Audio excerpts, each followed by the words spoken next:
እና በጣም አሳዝናኛለች።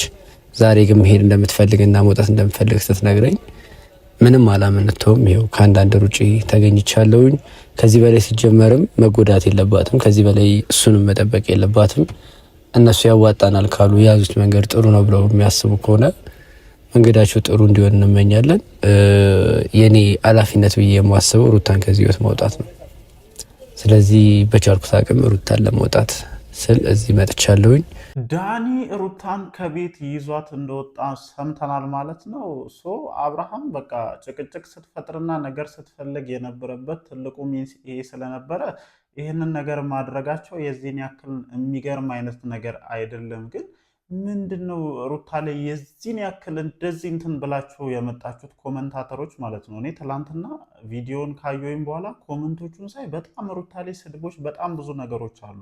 ለምንድን ነው ሩታ የምታደርጋቸውን ነገሮች በተለየ አይን ማየት የምትፈልጉት? በቃ አብርሃም ከሚያደርጋቸው ነገሮች የተለየ ነገር አይደለም የምታደርገው አይደለም።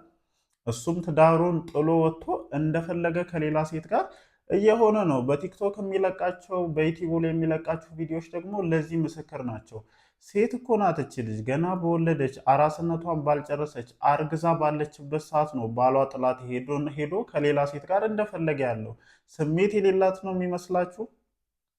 የማይሰማት ደነዛ አድርጋችሁ ነው የምታስቡት? በጣም ይሰማታል፣ በጣም ይደብራታል። ምክንያቱም የእናንተ የነበረን ሰው አስባችሁታል? ከሌላ ሰው ጋር ህይወት ጀምሮ ማየት እንዴት ሊያም እንደሚችል እንዴት ፔን ሊኖረው እንደሚችል። ዝም ስላለች አልታመመችም፣ በዚህ ጉዳይ አልተሰማትም ብላችሁ ነው የምታስቡት? እንደዛ ነው የምታስቡት?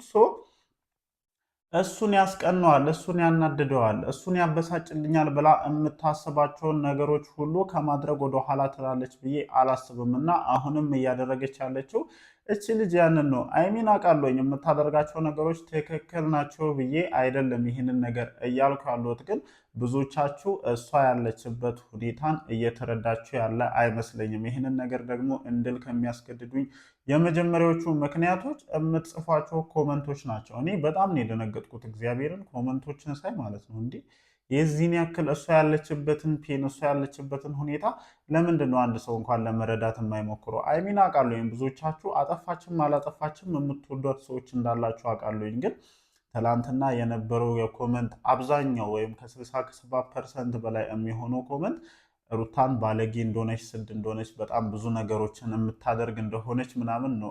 እዛ ጋር የተፈጠረው ነገር ምናልባትም ይሄንን ነገር ሊያስብል ይችላል። ግን እቺ ልጅ ምን አይነት ሁኔታ ውስጥ ነው እያለፈች ያለችው? በምን አይነት መንገድ ነው እያለፈች ያለችው? አስባችሁታል? እናንተ ትዳር ይዛችሁ ባላችሁ ከሌላ ሴት ጋር ትላንትና የለቀቀውን አይነት ቪዲዮ እስኪ ተመልከቱት። ትላንትና ቲክቶክ ላይ እንዴት አይነት ቪዲዮ ማለት ነው። አስባችሁታል? ከአለባበሷ ጀምሮ ማለት ነው። እንደዚህ አይነት ዌዎችን ስታዩ እኔ እስከ ዛሬ ድረስ በጣም ብዙ ጊዜ የእነሱን ቪዲዮዎች ቲክቶክም ዩቲዩብም ላይ ምናምን በተደጋጋሚ አይቻሉኝ እና ከአለባበስ ጀምሮ ሩታ ምን አይነት ስነስርዓት ያላት ልጅ እንደሆነች ከማስተዋል ውጭ ሌላ ነገር ያየሁት ነገር የለም። እና ምናልባትም አንቺ እንደሷ መሆን ስላልቻልሽም ሊሆን ይችላል እንደዚህ እያደረገ ያለው። ግን ራሱን ከመጉዳት ውጭ ከዚህ ነገር ሊያተርፈው የሚችለው ነገር ይኖራል ብዬ አላስብም። ለማንኛውም ብዙዎቻችሁ በዚህ ጉዳይ ላይ አስተያየታችሁ እሷ ላይ ጫን ያሉ አስተያየቶችን ስትሰጡ ስለተመለከትኩኝ ነው ይህንን ነገር እያልኩ ያሉት ማለት ነው። ሰላም እንዴት ናችሁ የኔ ተወዳጅ ቤተሰቦች? ደህና ናችሁ ወይ? አለን እግዚአብሔር የተመሰገነ ይሁን።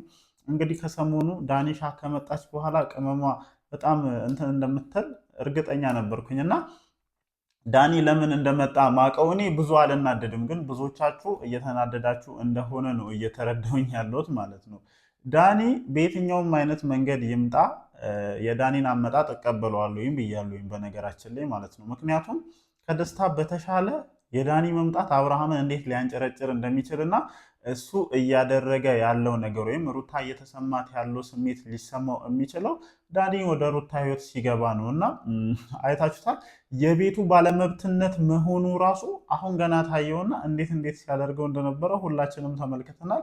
ለማንኛውም ዛሬ እንደሰማሁት ደግሞ ዳኒ ከቤት ይዟት እንደወጣ ሰምቻለሁ ማለት ነው። ቤትህን እንግዲህ ቀቅለ መብላት ትችላለህ፣ ቤቱን ለቀን እኛ የትኛውን ቦታ ላይ መሆን እንችላለን ነው እያሉ ያሉት። እስኪ አሁን ደግሞ ምን ታደርግ እንደሆነ አይሃለሁኝ። አይሚን እኔ እርግጠኛ ሆኜ እናገራለሁኝ ማለት ነው። ቤቱን ፈልገህ እንዳልመጣ እርግጠኛ ነኝ። በቃ ቤቱን ፈልገህ ምናምን አይደለም የመጣው። እንዴት ዳኒ እሷ ጋር ይመጣል ነው። እኔ በጣም የሚያሳዝኑኝ እግዚአብሔርን ሴቶቹ ናቸው። ሄርሜላም ማለት ነው እንደዚህ ሄደ መጣ የሚል ሰውዬ ነው የምትፈልጊው። ግን እኛ ይሄንን በተናገረን ቁጥር ከጀርባ እየታሞኝ ነው፣ ከጀርባ እንዲህ እየተባልኩ ነው ምናምን እያልሽ ስቶሪሽን ጨምሮ ከሪፖስቶች ውስጥ ጭምር በጣም በተደጋጋሚ የምትለቂያቸው አይነት ነገሮች አሉና የምሬን ነው። እኔ በጣም ነው የምታሳዝኑኝ እግዚአብሔርን ግን የዳኒ መምጣት እቺ ልጅ እያለፈችበት ያለው ህመምና ፔን በደንብ አብረሽ እንዲሰማው ስለሚያደርግ በጣም ነው የምደግፈው። ከዚህ በላይ በጣም ነገሮችን አቀጣጥላችሁ እንድትቀጥሉ እፈልጋለሁ። የምሬ ነው። በአጭሩ እንድታቆሙ አልፈልግም። በቃ የደስታ አመጣጥ የዚህን ያክል ሳቢ አልነበረም። የዚህን ያክል አቴንሽን የሚፈጥር አልነበረም በዛኛው ወገን ማለት ነው። ግን አሁን በዚህኛው ሳይድ እንዴት ሊንገበገብ እንደሚችል እንዴት ሊሰማው እንደሚችል እና አሁንም እንትኑ እዚህ ጋር እንዳለ እሱም ሄርሜላ ማየት ስላለባቸው የዳኒ መምጣት ከየትኛውም ጊዜ በተለየ እደግፋለሁኝ እቀበላለሁኝ እና ምናልባት ሪሌሽንሽፕ ስላላቸው ነው ልጁ የዳኒ ስለሆነ ነው ተመልሶ የመጣው ምናምን የሚል ሀሳብ ያላችሁ ሰዎች እያሰባችሁ ቀጥሉ፣ ይመቻችሁ። ግን እኔ እንደዚህ አይነት ሀሳብ የለኝም። ምክንያቱም በባለፈውም ገና ዳኒ የመጣ ቀን ጀምሮ ተናግሬያለሁኝ። ልጁ በቃ የሆነ ፎቶኮፒ ማሽን ውስጥ አስገብተው ኮፒ አድርገው ያወጡት አይነት ነው የሚመስለው እና በየትኛውም አይነት ሁኔታ ሊሆን እንደማይችል እናውቀዋለን። ግን ደግሞ እንደዛ ማሰብ እፈልጋለሁ። ልጁ የዳኒ ነው ብዙ ነገር ምናምን አለ የምትሉ ሰዎች ካላችሁ ማሰብ ትችላላችሁ። የምሬን እኮ ነው። ምክንያቱም ወደኋላ ዞር ብለን እንደ ወራቶቹን እንኳን ብንቆጥር ይሄ ከዳኒ ጋር ችግር በተፈጠሩበት ወቅት ነው ሊሆን የሚችለው። እግዚአብሔርን ወደኋላ ወራቶችን ብንቆጥር የሩታ እርግዝና የመጣበት ወር እዛ አካባቢ ነው ሊሆን የሚችለው እና ብዙ ኤቪደንሶች መቅረብ ይችላሉ፣ ብዙ ማስረጃዎች መቅረብ ይችላሉ። 15 እና ከ20 ቀን በላይ ጠፍታ እሱ ጋር ነበረች እና በዛ ሰዓትም የተፈጠረ ነው ብሎ ግምጭጭ ማለት ይችላል። እስከ ዲኤንኤ ምርመራ ድረስ ሊያስኬደው የሚችለው በቂ ኤቪደንስ አለው። ግን ያ ነገር ሊሆን እንደማይችል አምሹር እኔ እርግጠኛ ነኝ እና ብቻ ግን እንዲገባው እፈልጋለሁኝ እግዚአብሔርን። እኔ ብዙዎቻችሁ በቃ ዝም ስላለች ምንም ነገር ስላልሆነች እና እዚህ ጋር መታ ስሜቷን ማንጸባረቅ ስላልቻለች የተጎዳች አልመሰለቻችሁም እቺ ልጅ እና ያንን ነገር አልተረዳችሁላትም ነው። ትንሽ ያስደበረኝ ይሄ ነው። እቺ ልጅ መታ አንድ ቀን እያለቀሰች እግዚአብሔርን ጠንካራ ስለሆነች እንጂ አንድ ቀን መታ እያለቀሰች እስከዛሬ ድረስ ያሳለፈችውን የተጎዳችውን በእያንዳንዷ ነገር ምን አይነት ነገሮች እየተሰማት እንደሆነ እዚህ ጋር መታ ብትናገር ሁላችሁም እዛ ጋር ያለውን ነገር ማሟሟቃችሁን አቁማችሁ ወደዚህ እንደምትመልሱ አውቃለሁኝ። እኔ እዛም ቤት ሄጄ ኮመንት ያለኝ በነገራችን ላይ ማለት ነው እና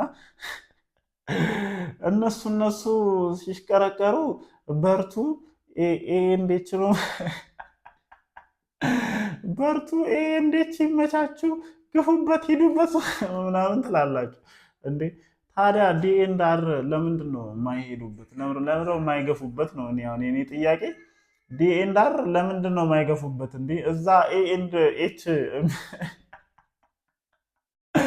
የሚገፉበት ከሆነ እነዚህ ዲኤንዳር እንዲ ለምንድን ነው የማይገፉበት? በቃ ስለዚህ እኔ ዲኤንዳር ግፉበት፣ ወደፊት ሂዱ። ቤትህን ቀቀለ ብለው ብለህ ይዛት እንደወጣ አይቻለሁኝ። ይመችህ፣ እግዚአብሔርን በቃ ተመቸኝ። ለማንኛውም እዚህ ነገር ውስጥ አሁን በጣም እዚህ ታሪክ ውስጥ እያሳዘበኝ ያለው ደስታ ነው። እንግዲህ ምንም ማድረግ አንችልም። የማይሆን ካርታ ነበር መጀመሪያ የተሳበው። የማይሆን ካርታ ስበን ደግሞ ጨዋታው ከተቀየረብን ምንም ማድረግ አይቻልም። ይሄ የማይሆነውን ካርታ መጣላችን የማይቀር ነው እና አሁን አንተ ልክ እንደዛ እንደማይሆነው ካርታ ነው ተስበ የወደቅከው እና ምንም ማድረግ አይቻልም። ያው በተወሰነ መልኩ እውቅና አግኝታል። እኔ እንደዚህ አይነት ግርግሮች በተፈጠሩ ቁጥር ኤኒታይም መጥተው እዚህ ጋር የሚሰሩ ሰዎች በደንብ ራሳቸውን አስተዋውቀው መውጣት ይችላሉ። በራሳቸውን መንገድ መንቀሳቀስ ቢችሉ በደንብ ተቀባይነትን ማግኘት ይችላሉ እና ይህን እንደ መልካም አጋጣሚ ተጠቅመን አሁን ጉዳዩን ለዲኤንዳር ተውላቸው ለማለት ያክል ነው። ለማንኛውም ጋይስ ይሄንን ይመስላል። ምሽት ደግሞ ምን አይነት ጉድ ይዘውብን ይመጡ ይሆን? አብረን እናያለን። እንደተለመደው ሀሳባችንን እንሰጣለን። እወዳችኋለሁ። ይመቻችሁ።